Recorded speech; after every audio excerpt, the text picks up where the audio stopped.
ભક્તિ રૂપી આ પરમાત્માનું દર્શન કેમ થાય? અમારે શેનું આરાધન કરવું જોઈએ? અમારે કોનું અનુસાર પ્રમાણે આરાધન કરવું જોઈએ? એનો મહિમા અમને બતાવો.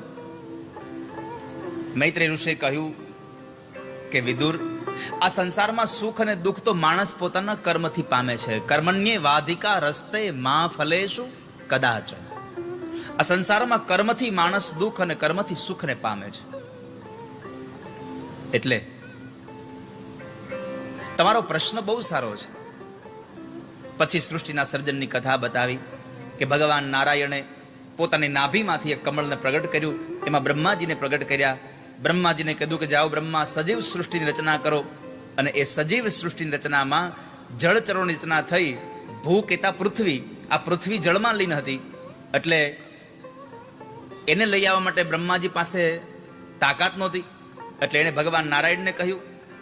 ભગવાન નારાયણને છીક આવે ને એ સમયે ભગવાન વરાહ અવતાર લઈ અને પરમાત્મા આ પૃથ્વીને લેવા માટે જાય છે. ભગવાન વરાહ નારાયણનું પ્રાગટ્ય થયું છે. બોલીએ વરાહ નારાયણ ભગવાન કી જય. ભગવાન વરાહ નારાયણનું પ્રાગટ્ય થયું.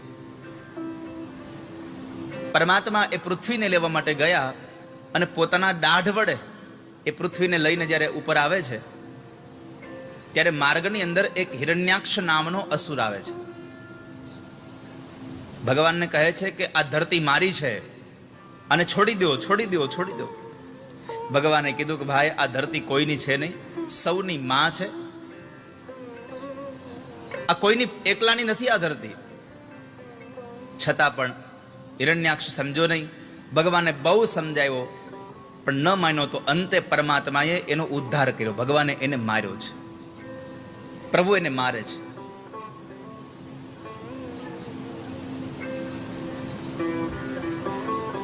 અહીંયા આગળ પ્રશ્ન થયો, બાપજી આ હિરણ્યાક્ષ કોણ હતો? તો કહે છે દિતિનો દીકરો હતો. પણ ભગવાન, દિતિ તો દેવોની માતા છે, તો આ અસુર કેમ? તો કહે છે એનું કારણ એ હતું, એક વખતના સમયે સંધ્યાનો કાળ હતો અને દિતિ અને કશ્યપ બંને જણા આશ્રમમાં બેઠા છે.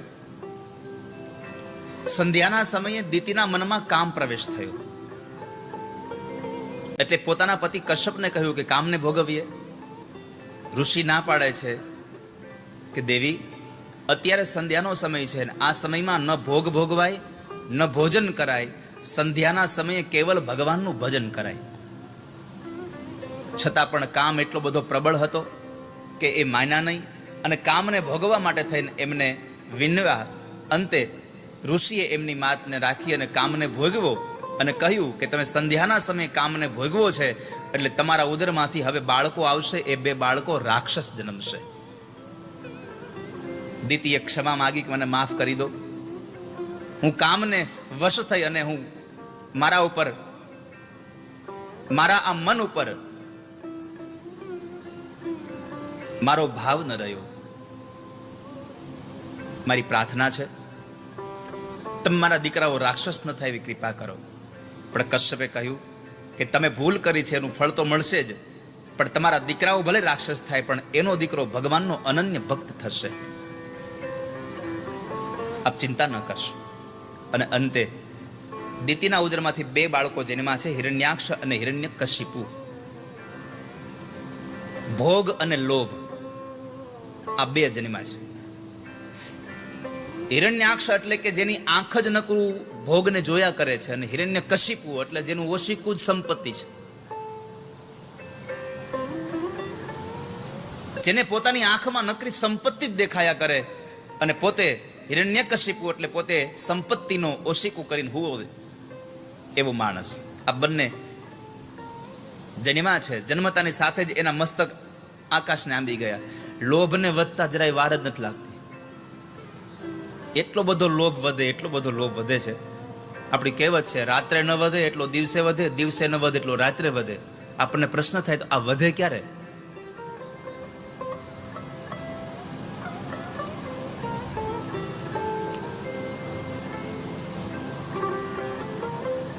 તો હિરણ્યાક્ષ હતો એ ભગવાન વરાહના દ્વારા મરાયો.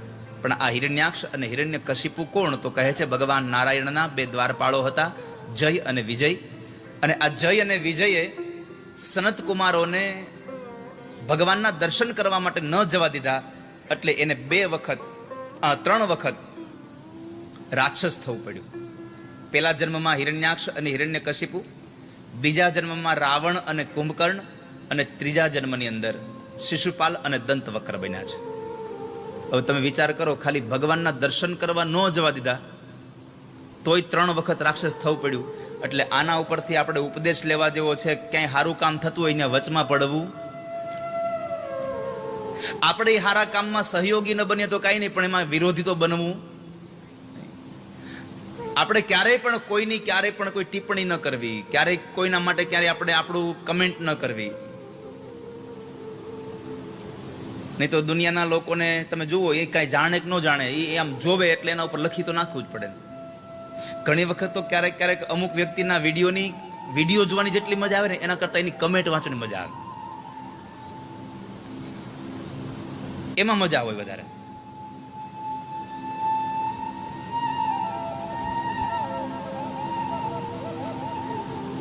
તો મૈત્રેય ઋષિ કહે છે કે વિદુર, ભગવાનના દર્શન ન થવા દીધા તો જય અને વિજય 3 જન્મ સુધી રાક્ષસ બનીને આવ્યા. એમાં હિરણ્યાક્ષ અને હિરણ્યકશિપુ પહેલો જન્મ હતો. ભગવાન વરાહે હિરણ્યાક્ષનો ઉદ્ધાર કર્યો અને પૃથ્વીને લાવી અને શેષ નારાયણની ફણા ઉપર પ્રસ્થાપિત કરી. અને પછી બ્રહ્માને કહ્યું કે તમે જાઓ, હવે સજીવ સૃષ્ટિની રચના કરો. બ્રહ્માજીએ માનસ પુત્રોની રચના કરી, પણ માનસ પુત્રોએ સંસાર ન ચલાવ્યો. રુદ્રોની ઉત્પત્તિ કરી, એના દ્વારા પણ એમણે સંસાર ન ચાલ્યો. અને પછી મનુ મહારાજ અને શત્રુપા રાણી નામના એક સ્ત્રી અને એક પુરુષનું સર્જન કર્યું. એમને કહ્યું કે જાઓ તમે સંસારને ચલાવો. એ બંને જણાએ સંસાર ચલાવ્યો અને એના દાંપત્ય જીવનમાં 3 દીકરીઓ થઈ અને 2 દીકરાઓ થયા, દેવહૂતિ, આકુતિ અને પ્રસૂતિ. આ 3 દીકરીઓ થઈ. ઉત્તાનપાદ અને પ્રિયવ્રત રાજા, આ 2 દીકરાઓ થયા છે. એમાં દેવહૂતિના લગ્ન કરદમ ઋષિ સાથે થાય છે. કરદમ ઋષિને બ્રહ્માજીએ કહ્યું કે તમે હવે સંસારને સ્વીકારો. તો કરદમ ઋષિએ કહ્યું કે હું સંસારને સ્વીકારું, હું ગ્રહસ્થી બનું, પણ મારો ગ્રહસ્થાશ્રમ તો જ ધન્ય બને જો ભગવાન જેવો દીકરો મારે ત્યાં થાય તો. બ્રહ્માજીએ કહ્યું આમાં હું કઈ નહીં કરી શકું, તમે કામ કરો, નારાયણની ઉપાસના કરો. કરદમ ઋષિએ નારાયણની ઉપાસના કરી અને ભગવાન નારાયણ પ્રગટ થયા અને કરદમને કીધું કે તમારે શું જોઈએ છે, માગો. તો કરદમ ઋષિ કહ્યું કે તમારા જેવો દીકરો મારે ત્યાં થાય એવી કંઈક કૃપા કરો. ભગવાને કીધું કે આ સંસારમાં મારા જેવું તો બીજું કોઈ છે નહીં, પણ તમે માગ્યું છે એટલે હું તમને વરદાન આપું છું કે હું તમારો દીકરો બનીને આવીશ, જાઓ. આટલું કીધા પછી ભગવાનને યાદ આવ્યું કે હજી કરદમના લગ્ન તો થયા જ નથી. એટલે ભગવાને કીધું કે પણ ઋષિવર, તમારા ઘરે હું દીકરો બનીને આવું એના માટે તમારે લગ્ન કરવા પડે, તમારે પત્ની જોઈએ, મારે માં જોઈએ. તો તમારા લગ્ન તો હજી થયા નથી. તો ઋષિએ કહ્યું બાપજી, મારે પ્રભુ એ જ તમને કહેવું છે કે તમારે જે માના કુખથી જન્મ લેવો હોય એની હારે મને પરણાવી દો. આનો અર્થ થયો કે મારા ઘરે દીકરો બનીને આવવાની જવાબદારી પણ તમારી અને મને સારી જગ્યાએ પરણાવવાની જવાબદારી પણ તમારી. માણસને માગતા આવડવું જોઈએ.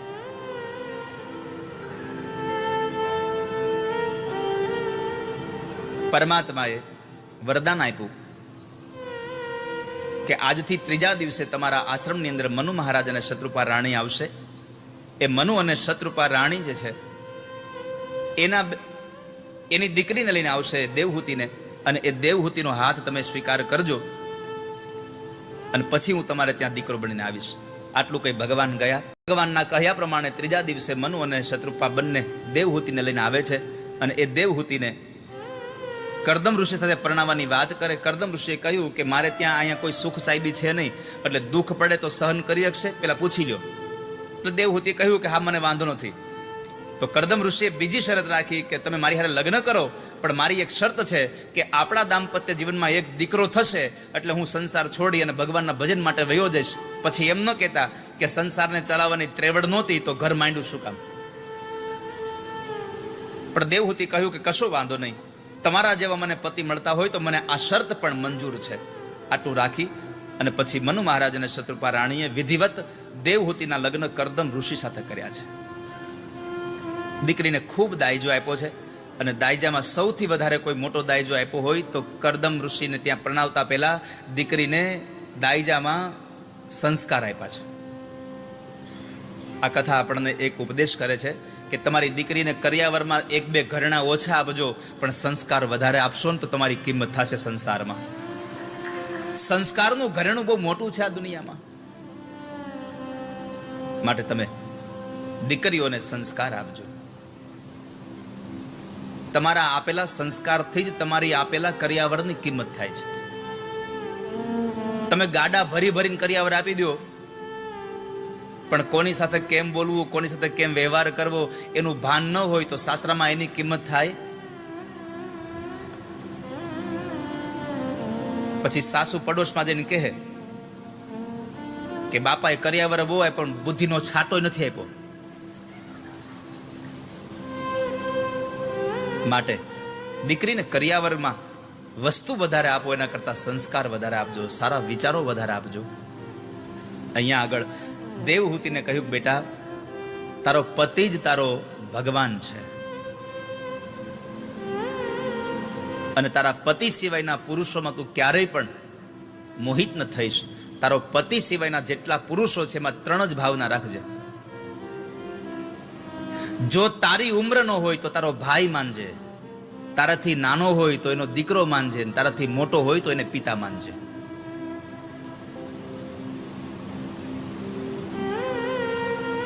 માટે સંસ્કાર આપજો દીકરીઓને કે જેથી કરી અને એનું જીવન સારું બનાવી શકે.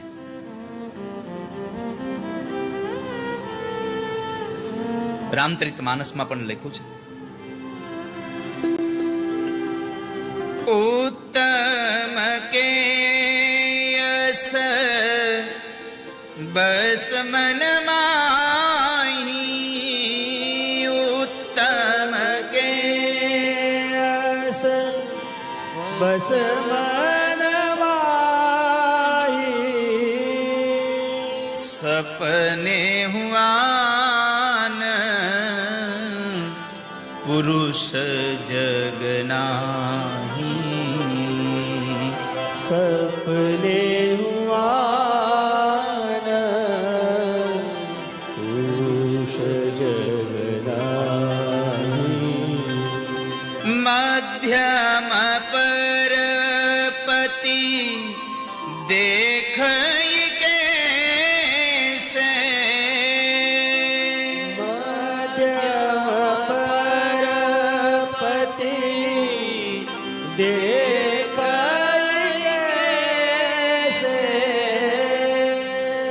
ભ્રાતા પિતા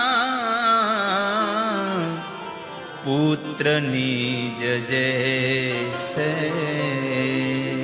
ભ્રાતા પિતા પુત્ર નિજ જૈસે. તારા પતિ સિવાયના પુરુષોમાં કાં તો તારો પિતા છે, કાં તો તારો ભાઈ છે અને કાં તો તારો પુત્ર છે. આવી ભાવના સાથે તું એમાં દર્શન કરજે.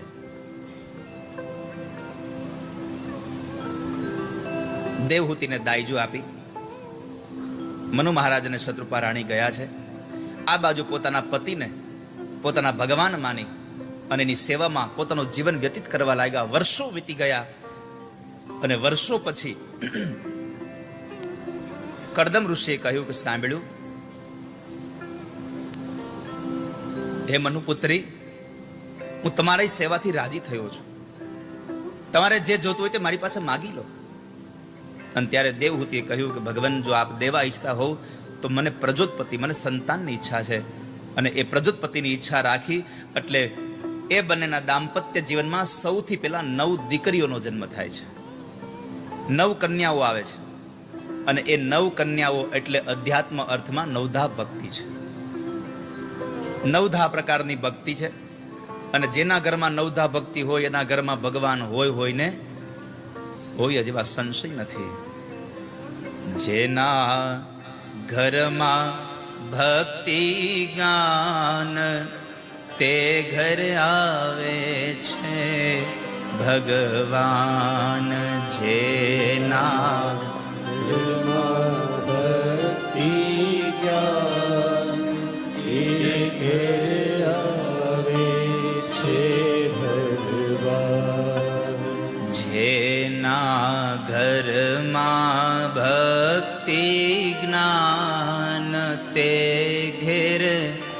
આવે છે ભગવાન. ભક્તિ જ્ઞાન એ ઘર આવે છે ભગવાન. જેના ઘરમાં ભક્તિ જ્ઞાન તે ઘેર આવે છે ભગવાન. ઘરમાં ભક્તિ જ્ઞાન એ ઘર આવે છે ભગવાન.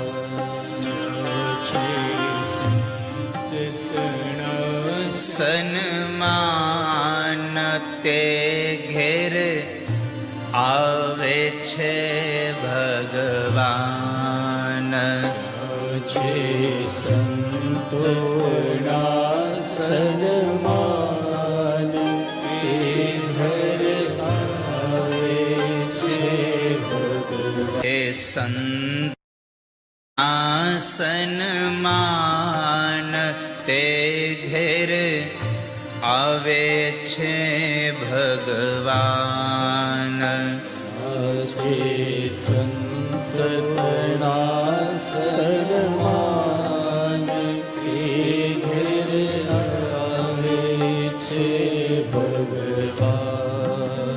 જેના ઘરમાં ભક્તિ જ્ઞાન એ ઘેર આવે છે ભગવાન.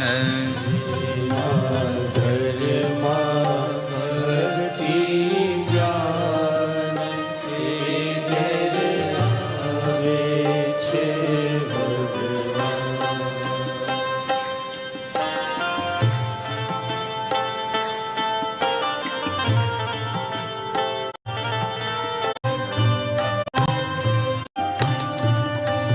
સંપી આવે મોટા જ્ઞાન. જેના ઘરમાં અને એના પછી દાંપત્ય જીવનમાં જેના ઘરમાં ભગવાનનું જ્ઞાન થઈ રહ્યું છે, ભગવાનની વાતો થઈ રહી છે, ત્યાં ભગવાન આવે છે. અને 9 પ્રકારની આ ભક્તિ જેના ઘરમાં હતી, એટલે 9 દીકરીઓ હતી. અને એના પછી દાંપત્ય જીવનમાં કરદમ અને દેવહૂતિને ત્યાં સ્વયં પરમાત્મા કપિલ નારાયણ ભગવાનનું પ્રાગટ્ય થયું છે. બોલીએ કપિલ નારાયણ ભગવાન કી જય. ભગવાન કપિલ નારાયણનું પ્રાગટ્ય થયું. સમય વ્યતીત થયો. 9 દીકરીઓના લગ્ન 9 ઋષિઓ સાથે કરી અને કરદમ ઋષિ પોતાની શરત પ્રમાણે ભગવાનના ભજન માટે નીકળી ગયા. ઈશ્વરના ભજન માટે તેઓ નીકળી ગયા. આ બાજુ પોતાના દીકરાને પોતાનો ગુરુ માની અને માં દેવહૂતિ ભગવાનને પ્રશ્ન કરે છે. નિર્વિન્ના નિતરામ ભૂમન સદિન્દ્રિય તર્ષણા येन संभाव्यमानेन प्रपन्नान्धं तमः प्रभो.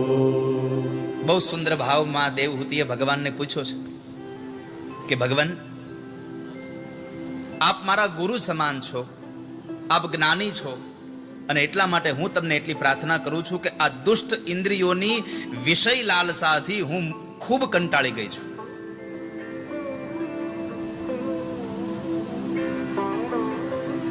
આપણી ઇન્દ્રિયોમાં એટલી બધી વિષયની લાલસાઓ છે. હજી એક ભોજન હાથમાં હોય ત્યાં બીજા ભોજનનો વિચાર કરતા હોય. આપણે બપોરે જમતા હોય તો હાનનું મેનુ જોતા હોય, સાંજે શું હશે.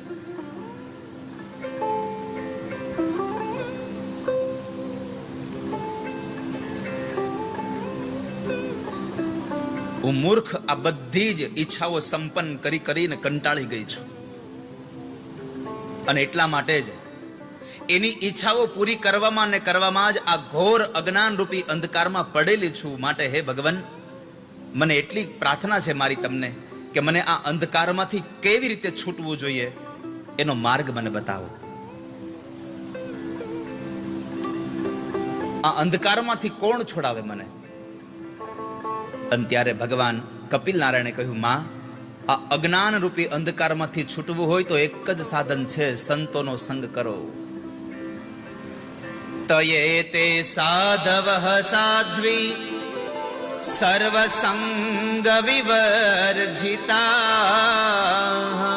સંગસ્તેષ્વતતે પ્રાર્થ્ય સંગદોષહરામિકે. બહુ સુંદર વાત આ સત્સંગના પ્રભાવમાં તમને કહું કે ત એતે સાધવ સાધ્વી સર્વસંગ વિવર્જિતા. સાધુ કોને કહેવાય? તો કહે છે જેને કોઈનો સંગ ન હોય એને સાધુ કહેવાય. સર્વસંગ પરિત્યાગી અને મહાપુરુષો જ સાધુ હોય છે. બધાનો સંગ છોડીને પણ પોતે સાધુ હોય છે. માં, જો તમારે આ અજ્ઞાનના અંધકારમાંથી છૂટવું હોય તો મારી એવી ઈચ્છા છે કે તમે જેને કોઈનો સંગ નથી એવાનો સંગ તમે કરો. સર્વસંગ પરિત્યાગી મહાપુરુષો સાધુ હોય છે તો તમે એનો સંગ કરો. અને જો તમે એના સંગની ઈચ્છા કરશો તો તમારા આસક્તિથી ઊભા થતા બધા જ દોષોને એ હરી લેશે. કેમ? સંતોનું એક જ કામ છે, આપણી આસક્તિઓને નાશ કરાવે. આવી કથાઓ સાંભળી સાંભળીને આપણી આસક્તિઓને આપણે વારવી જોઈએ. આપણી આસક્તિઓ પર આપણું કાબુ હોવો જોઈએ.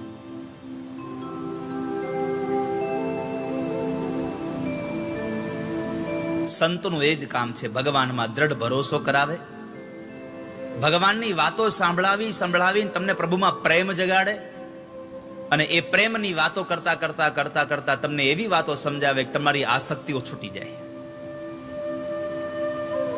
આસક્તિ છોડવા માટે આપણે કથામાં બેઠા છીએ.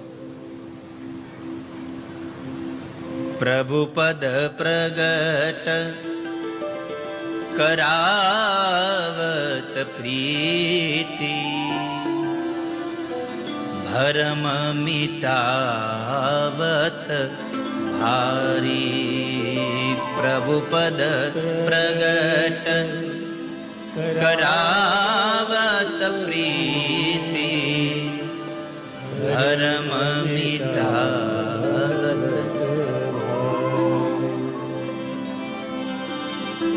પ્રભુના પગમાં આપણને પ્રીત કરાવે અને આપણા ભરમ મિટાવી દે એવા સંતો સંસારમાં મળે તો આપણું જીવન ધન્ય થાય.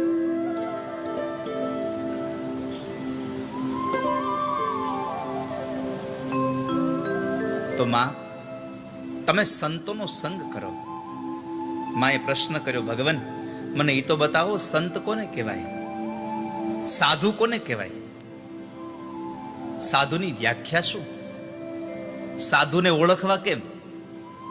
તો મેં ગઈકાલે તમને એક વાત કરી હતી કે સાધુનો સૌથી પહેલો એક ગુણધર્મ એ છે સ્વભાવ સરળ હોય, મનમાં કોઈ પણ પ્રકારની કટુતા ન હોય. અને બીજો સ્વભાવ એ છે કે જેને જે મળ્યું છે એમાં સંતોષ માની લઈને સમજવું આ સાધુ છે. જે મળે એમાં સંતોષ માને. બીજું, માં, જેની આંખમાં કરુણા ભરીને ઈ સાધુ છે. જેની આંખે કરુણા છોડી એની કિંમત ફૂટી કોડી. મૂર્ખ હોય ઈ બાંધે મૃગજળ તરવાને હોડી. જેની આંખે કરુણા છોડી એની કિંમત ફૂટી કોડી. માટે માં, સાધુ એને કહેવાય જેની આંખમાં કરુણા ભરી છે. દયા નહીં હો, દયા નથી ભરી સાધુની આંખમાં. દયા તો સંસારીની આંખમાં ભરી છે. સાધુ તો કરુણા સભર હોય છે. દયા અને કરુણામાં તફાવત એટલો છે, આપણે કોઈકની મદદ કરીએ પણ જેને ઓળખતા હોઈએ એને. જેને ઓળખો અને મદદ કરો એને દયા કહેવાય, અને ઓળખાણ વગર પણ મદદ કરો એને કરુણા કહેવાય. સાધુ ઓળખે એને પણ મદદ કરે અને જેને નથી ઓળખતા એને પણ મદદ કરે છે. એટલે સાધુ છે. સાધુની આંખમાં કરુણા ભરી છે. માટે માં, સાધુનો સંગ કરજો. સંગ તું કરો તો પાનબાઈ એવા નીર કરજો ભજન માં રાખે ભરપૂર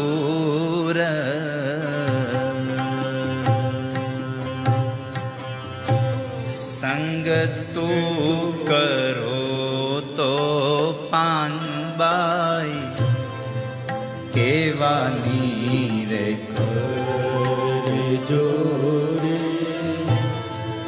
ભજન પોતે ભજનમાં તો રહેતો હોય પણ તમને પણ ભજનમાં રાખે એવાનો સંગ કરજો.